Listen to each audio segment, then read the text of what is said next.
Hello, नमस्कार साथी। स्वागत है आप सभी का गुरुकुलम के ऑनलाइन क्लासेज में। और कैसे हैं आप सभी? कैसी चल रही है आप लोगों की पढ़ाई? उम्मीद है बढ़िया होंगे, मस्त होंगे, जबरदस्त होंगे। चलिए आज हम शुरू करते हैं अपना नया चैप्टर। ठीक है, अम्ल क्षारक एवं लवण। ठीक है, विज्ञान का दूसरा चैप्टर, अम्ल क्षारक एवं लवण। चैप्टर 2,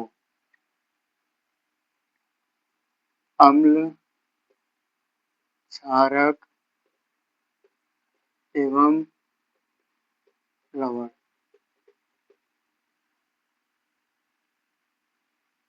चलिए देखिए, हम पहले जानेंगे अम्ल क्या होते हैं।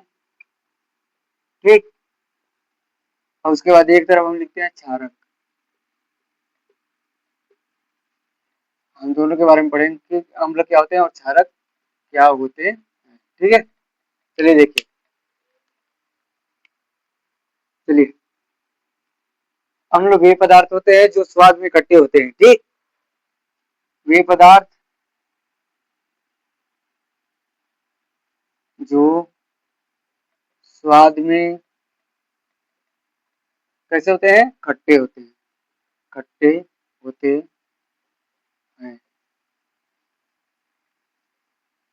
क्षारक क्या होते हैं? वे पदार्थ जो स्वाद में कड़वे होते हैं। वे पदार्थ जो स्वाद में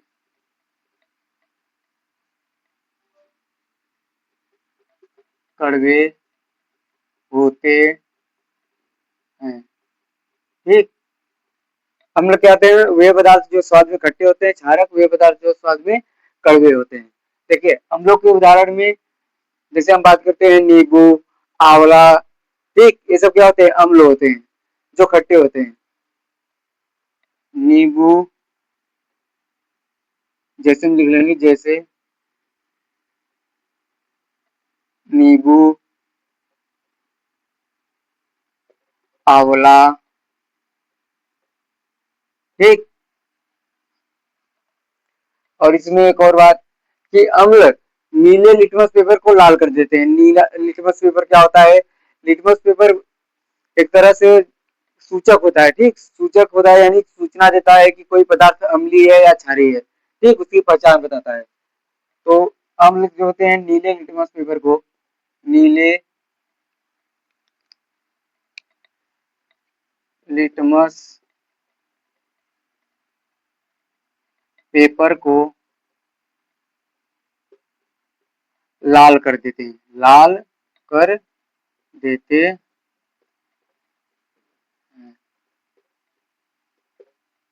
अब देखिए, क्षारक में क्या होगा? क्षारक के एग्जाम्पल जैसे देखिए, क्षारक की प्रकृति एक तरह से स्वाद में कैसे होते हैं? कड़वे होते हैं। क्षारक की प्रकृति आप देखे होंगे, जैसे आपको समझाने के लिए बता रहे हैं कि जो बेसन होता है, बेसन देखेंगे ना एकदम, या फिर मैदा समझ सकते हैं। ठीक, वो जैसा होता है उसी तरह से क्षारक भी होता है। तो यहाँ पर इसके एग्जाम्पल में हम ले सकते हैं साबुन। ठीक, क्या लिख सकते हैं? साबुन। देखिए, चिकना होता है साबुन। ठीक, कास्टिक सोडा भी आ जाएगा आप लोगों का। ठीक है, अब देखिए इसका, ये क्या करते थे? अम्ल नीले लिटमस पेपर को लाल कर देते थे। क्षारक क्या करते हैं? लाल लिटमस पेपर को, लाल लिटमस पेपर को नीला कर देते हैं। क्या कर देते हैं? नीला कर देते हैं। अब देखिए, आप लोग को एक याद करने की ट्रिक बता दे रहे हैं ताकि याद रहे।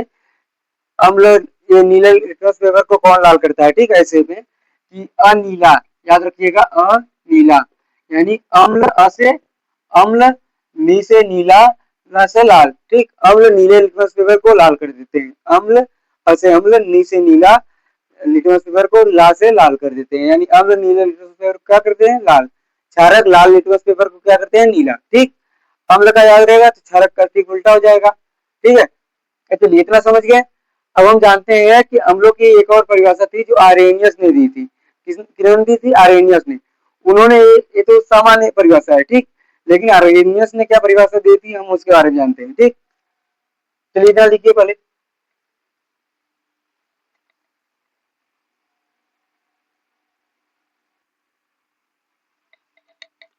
देखिए आर्हेनियस के अनुसार, किसके अनुसार, आर्हेनियस के अनुसार अम्ल, यहाँ पे लिखते हैं आर्हेनियस के अनुसार अम्ल। ठीक, उसके बाद हम क्षारक को देखेंगे। आर्हेनियस के अनुसार अम्ल, देखिए पहले जानते हैं अम्ल क्या होते हैं। देखिए आर्हेनियस ने क्या कहा कि अम्ल क्या होते हैं, वे पदार्थ होते हैं जो जलीय विलयन में H प्लस आयन देते हैं, यानी उन्हें यदि जल में घोला गया तो किस प्रकार का आयन देंगे, H प्लस, हाइड्रोजन आयन। ठीक, आर्हेनियस के अनुसार ऐसे लिखेंगे, आर्हेनियस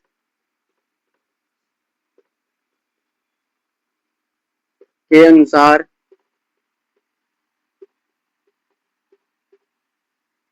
अम्ल वे पदार्थ होते हैं, वे पदार्थ होते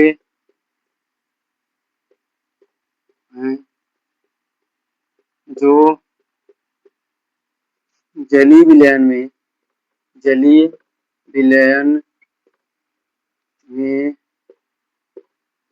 H प्लस आयन देते हैं। हाइड्रोजन आयन यहाँ पे लिखिए, हाइड्रोजन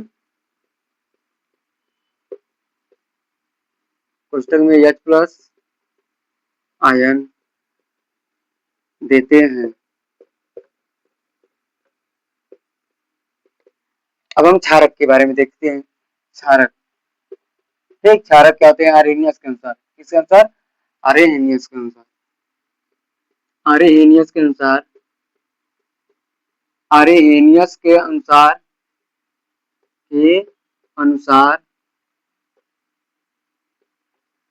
क्षारक वे पदार्थ होते हैं, वे पदार्थ होते हैं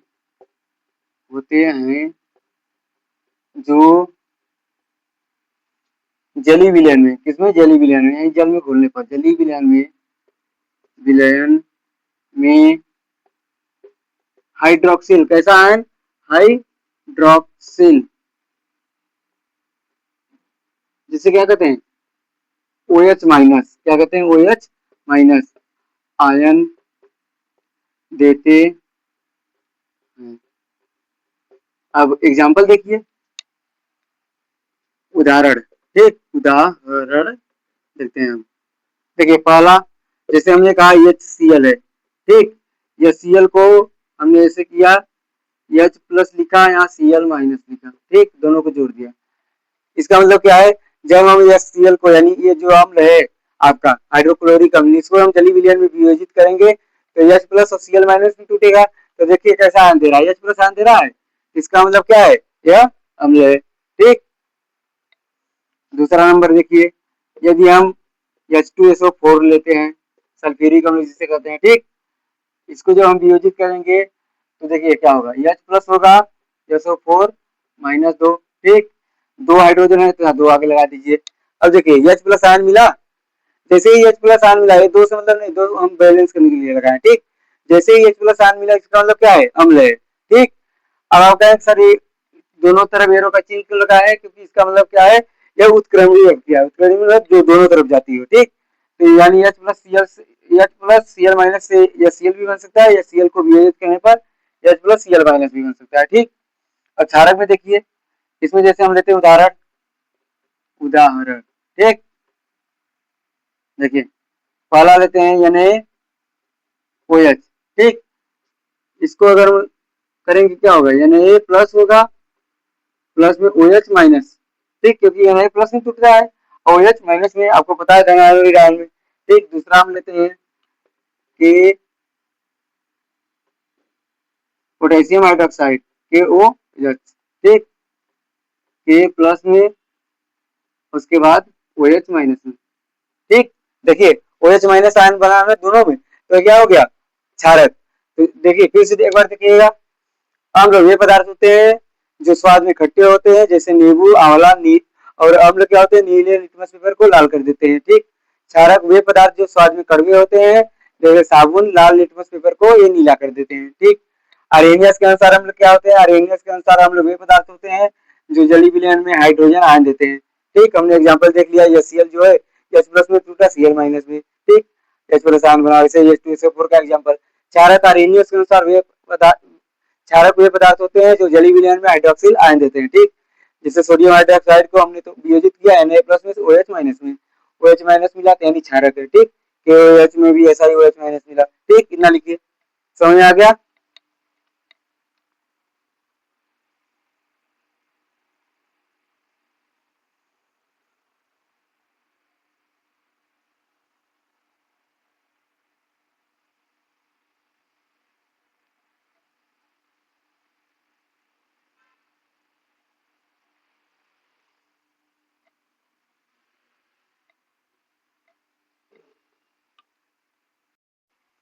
लिख चुके हैं?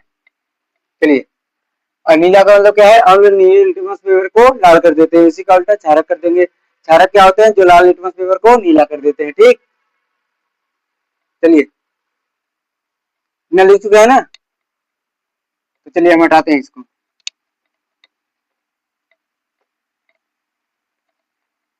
अरेनियस के अनुसार आप लोगों ने पढ़ लिया कि अम्ल क्या होते हैं और क्षारक क्या होते हैं। ठीक है, तो हम पढ़ते हैं अम्ल और क्षारकों के प्रकार। देखिए, सबसे पहले हम देखते हैं अम्ल। ठीक, अम्लों के प्रकार। ठीक, या फिर हम बोल सकते हैं अम्लों के प्रकार।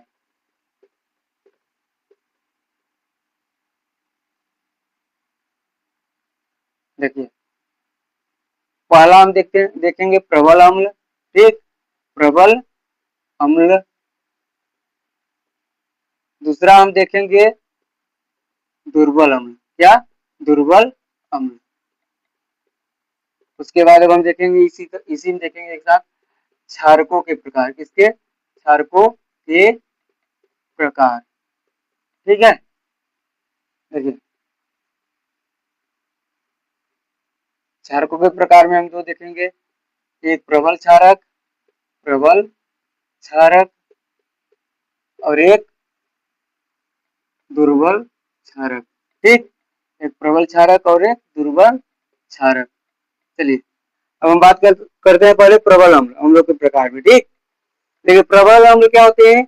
वे अम्ल जो जलीय विलयन में पूर्ण रूप से वियोजित हो जाए। ठीक, एंड पूरी तरह से उन्हें जब जलीय विलयन में वियोजित किया जाए तो वह पूरी तरीके से वियोजित हो जाए। समझ रहे हैं ना? वे अम्ल, प्रबल अम्ल क्या होगा? वे अम्ल जो जलीय विलयन में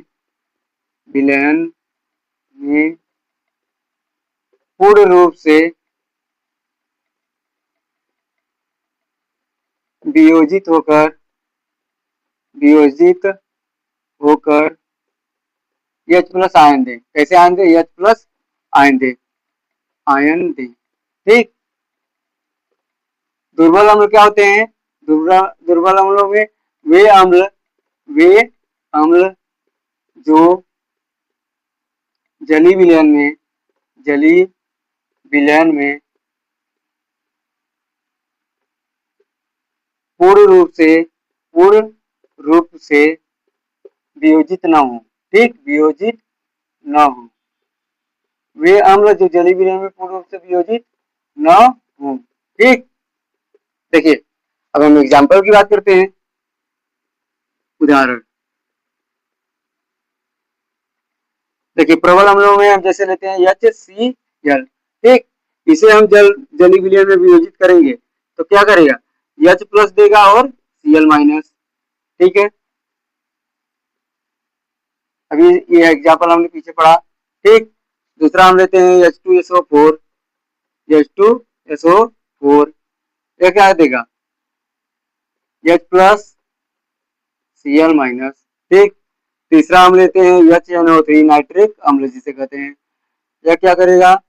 यह भी हमें H प्लस देगा, उसके बाद NO3 माइनस 1 देगा।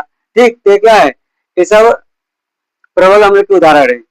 दुर्बल अम्ल के उदाहरण में हम देखते हैं, इसमें उदाहरण जैसे हम लेते हैं एक एग्जांपल CH3COOH, ठीक, इसे क्या कहते हैं, एथेनॉइक अम्ल, ठीक।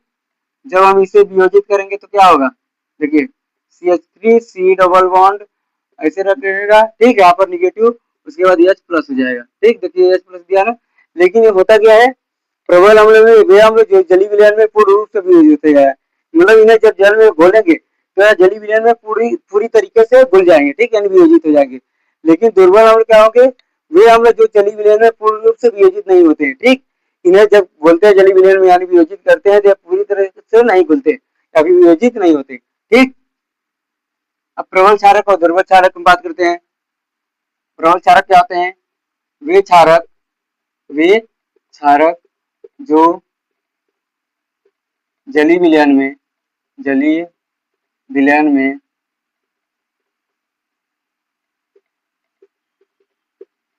पूर्ण रूप से वियोजित होकर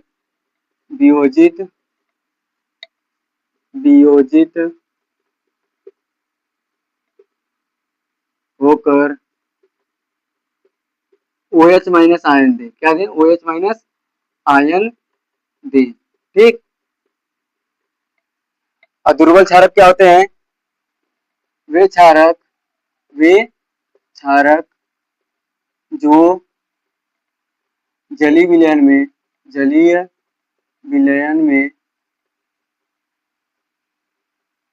पूर्ण रूप से वियोजित न हो, ठीक, न हो, ठीक है। प्रबल क्षारक वे क्षारक जो जलीय विलयन में पूर्ण रूप से वियोजित होकर OH माइनस आयन देते हैं। दुर्बल क्षारक वे क्षारक जो जलीय विलयन में पूर्ण रूप से वियोजित न होने क्या कहते हैं, दुर्बल क्षारक, ठीक है। चलिए इतना लिखिए, इसको उतारिए पूरा, तो उसके बाद हम इसके एग्जाम्पल देखते हैं, इसको उतारिए, ठीक, यहाँ तक हम लोग एक प्रकार उतारिए, जल्दी कीजिए।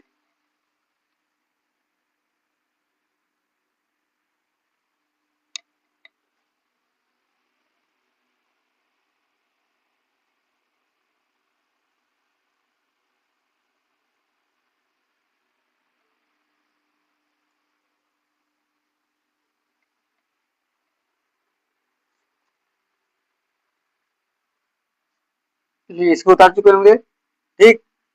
तो देखिए इसको हम यहाँ छोटा में लिख देते हैं, CH3COOH, ठीक, CH3COO negative plus H plus, ठीक। अब यहाँ पर हम इसका उदाहरण देखते हैं, किसका, प्रबल क्षारक उदाहरण, ठीक है।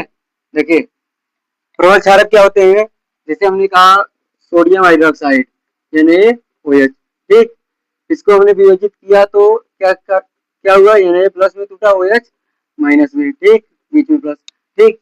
तो सोडियम हाइड्रोक्साइड बन गया, मतलब कि सोडियम हाइड्रोक्साइड Na प्लस में OH माइनस में वियोजित हुआ। दूसरा KOH, ठीक, K प्लस में OH माइनस में, ठीक। देखिए वियोजित तो वैसे ही होंगे सब, लेकिन फर्क क्या रहेगा कि प्रबल क्षारकों में आपको याद रखना होगा कौन से, सोडियम हाइड्रोक्साइड और पोटेशियम हाइड्रोक्साइड। इसमें भी प्रबल अम्ल में आपको याद रखना होगा कि कौन कौन से, HCl H2SO4 HNO3, ठीक, और ये एथेनॉइक अम्ल इसमें आता है दुर्बल अम्ल में, ठीक। प्रबल अम्ल, दुर्बल अम्ल, प्रबल क्षारक। जैसे हम प्रबल क्षारक में एक और एग्जाम्पल लेते हैं, कैल्शियम हाइड्रोक्साइड CaOH का होल ट्वाइस, ठीक, Ca+2 और OH -1, ठीक।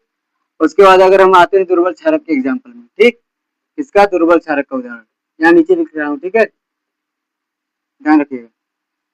दुर्बल क्षारक, इसका एग्जाम्पल देखिए, जैसे मैंने कहा NaH4OH, ठीक, इसको वियोजित किया, क्या बनेगा, NaH4 प्लस में OH माइनस, ठीक, NH4 का प्लस, तो अमोनियम हाइड्रोक्साइड है, इसे अमोनियम हाइड्रोक्साइड कहते हैं, ठीक है, नीचे नाम लिख लीजिएगा, NH4 प्लस, NH4 उसके बाद प्लस बना और प्लस में OH माइनस, ठीक, या दुर्बल क्षारक का उदाहरण है, ठीक है, इतना लिख लीजिए।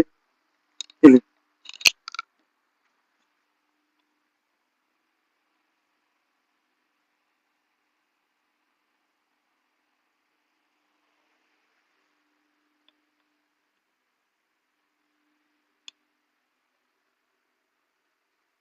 चलिए मेरे दोस्तों, इतना तो ठीक है, लेकिन एक और बात बता दे रहा हूँ जो आप लोग को ध्यान रखना है। उसके बाद हम लोग अगली कक्षा में आगे बढ़ेंगे। आप लोग को क्षार अम्ल और क्षारक तो समझ आ गया, लेकिन अगर आपसे कोई पूछे कि क्षार क्या होते हैं तो आप लोग क्या बताएंगे? ठीक, क्षार अम्ल और क्षारक, ध्यान रखिए, यह अम्ल है यह क्षारक है, ठीक। लेकिन क्षार क्या होते हैं?